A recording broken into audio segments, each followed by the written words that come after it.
தமிழகத்தில் அதிமுக தலைமையிலான மெகா கூட்டணி 39 தொகுதிகளிலும் மாபெரும் வெற்றி பெறும் என்று முதலமைச்சர் எடப்பாடி பழனிசாமி நம்பிக்கை தெரிவித்துள்ளார். இதை பொறுத்துக் கொள்ள முடியாமல் ஸ்டாலின் பொறாமையில் ஏதேதோ பேசி வருவதாகவும் அவர் சாடினார். முதலமைச்சர் எடப்பாடி பழனிசாமி தொடர்ந்து 3வது நாளாக நேற்றும் அதிமுக மற்றும் கூட்டணி கட்சி வேட்பாளர்களை ஆதரித்து தீவிர வாக்கு சேகரிப்பில் ஈடுபட்டார். இதன் ஒரு பகுதியாக திருவள்ளூர் நாடாளுமன்ற தனி தொகுதியில் அதிமுக வேட்பாளர் வேணுகோபாலை ஆதரித்து பரப்புரை செய்தார்.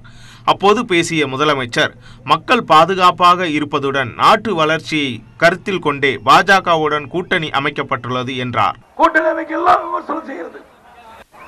எப்படி ஏற்றுக்கொள்ள முடியும்?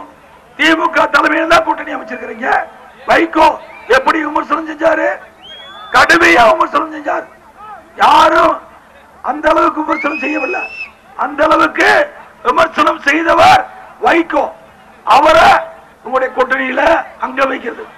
எங்க கூட்டணியை பொறுத்த வரைக்கும் ஒற்றுமையா இருந்து அனைத்து இந்திய அண்ணா திராவிட முன்னேற்ற கழக வேட்பாளர், கூட்டணி கட்சி வேட்பாளர் 39 இடத்துல தமிழ்நாட்டில், பாண்டிச்சேரி உட்பட 40 இடங்களை தென்காசி நாடாளுமன்ற தொகுதியில் போட்டியிடும் திமுக வேட்பாளர் தனுஷ்குமாரை ஆதரித்து ஸ்ரீவில்லிபுத்தூரில் மதிமுக பொதுச் செயலாளர் வைகோ வாக்கு சேகரித்தார்.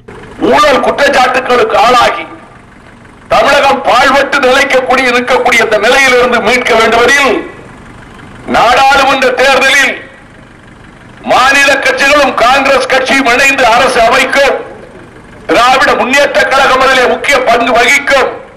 தருமபுரி நாடாளுமன்ற தொகுதியில் பாமக சார்பில் போட்டியிடும் அன்புமணி ராமதாசுக்காக அமைச்சர் KP அன்பழகன் கிராமமாக சென்று வாக்கு சேகரித்தார். காரிமங்கலம் தாலுகாவிற்கு உட்பட்ட மல்லிக்குட்டை, பேகாரஅள்ளி பகுதிக்கு சென்று ஆதரவு திரட்டினார். பின்னர் நியூஸ் 18 தமிழ்நாடு செய்திக்காக பிரத்யேகமாக பேட்டியளித்த அன்புமணி தனது முயற்சியால் தருமபுரி மாவட்ட நீர் ஆதாரம் பெருகப் போவதாக தெரிவித்தார். காவிரி உபரி நீர் ஒகேனக்கலில் இருந்து நீரேற்று மூலமாக தருமபுரி மாவட்டத்தில் அனைத்து ஏரி குளங்களில் நிரப்ப வேண்டும் என்று ஒரு திட்டத்தை நிறைவேற்ற வேண்டும். இதற்கு கிட்டத்தட்ட 300 TMC தண்ணீர் தான் தேவைப்படுகிறது. இதற்கு 10,20,000 பேரிடம் கையெழுத்து வாங்கி முதலமைச்சர் அவர்களை சந்தித்து 3 முறை வலியுறுத்தி நேற்றைய முன்தினம் முதலமைச்சர் அவர்கள் இங்கே வருகை தந்த நேரத்திலே இந்த திட்டத்தை அவர் அறிவித்தார்கள். நாகை மாவட்டம் கீழ்வேலூரில் அதிமுக சார்பில் செயல் வீரர்கள் கூட்டம் நடைபெற்றது. இதில் நாடாளுமன்ற தொகுதி பொறுப்பாளரும் தமிழக உணவுத்துறை அமைச்சருமான காமராஜ் பங்கேற்றார். பின்னர் பேசுகையில் அமமுக விரைவில் காணாமல் போகும் என கூறினார்.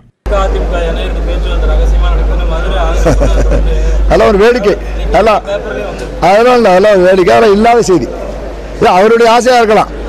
அதிமுக தொண்டெல்லாம் ஒன்னாதான் இருக்கும். அது எங்க வேற இணையத்துக்கு எங்க வேலை என்ன இருக்கு?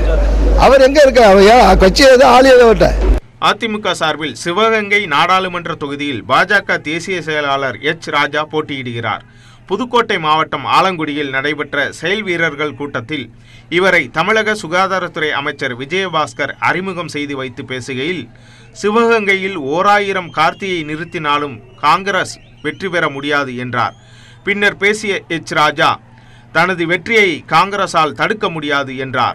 தொடர்ந்து பொய் சொல்லக்கூடிய ஒரு நபர், ஆகவே அவருடைய சுப்புத்திரன் திருக்குமாரன் இங்கே வேட்பாளராக நிற்க வச்சிருக்காங்க.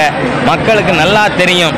இன்றைக்கு இதுவரை 7-8 தடவைக்கு மேலே ஐயோ என்னை கைது பண்ணாத, ஐயோ என்னை கைது பண்ணாதேன்னு ஒவ்வொரு நீதிமன்றமாக போய் வந்து கொண்டிருப்பவர்கள், இவர்களால் என்ன சேவை செய்ய முடியும்?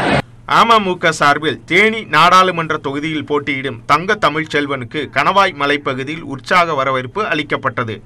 அப்போது செய்தியாளர்களிடம் பேசிய அவர், தேனி மாவட்டத்தில் பல்வேறு திட்டங்கள் நிறைவேற்றப்படாமல் இருப்பதற்கு பன்னீர்செல்வமே காரணம் என குற்றம் சாட்டினார். அத்துடன் இன்றைய அரசியல் களத்தில் புதிய தலைமையை மக்கள் எதிர்பார்ப்பதாகவும் கூறினார். சட்டமன்ற இடைத்தேர்தல் வரும்படி தெரியும், நாடாளுமன்ற தேர்தல் வரும்படி தெரியும். நாங்கள் பலமான கட்சி. அதிமுக தொண்டை 90% எங்கப்பட்ட இருக்காங்க. பொதுமக்கள் சப்போர்ட் இருக்கு, மாணவர்கள் சப்போர்ட் இருக்கு, இளைஞர்கள் சப்போர்ட் இருக்கு, தாய்மார்கள் சப்போர்ட் இருக்கு. இன்னும் என்ன வேணும்? எல்லா மதத்தை சேர்ந்த இஸ்லாமிய பெருமக்களை, கிறிஸ்துவ பெருமக்களை எங்களை சப்போர்ட் பண்றாங்க. டோட்டலாக நாங்கள் தான் ஜெயிக்க போறோம். இதே யதார்த்தமான உண்மை.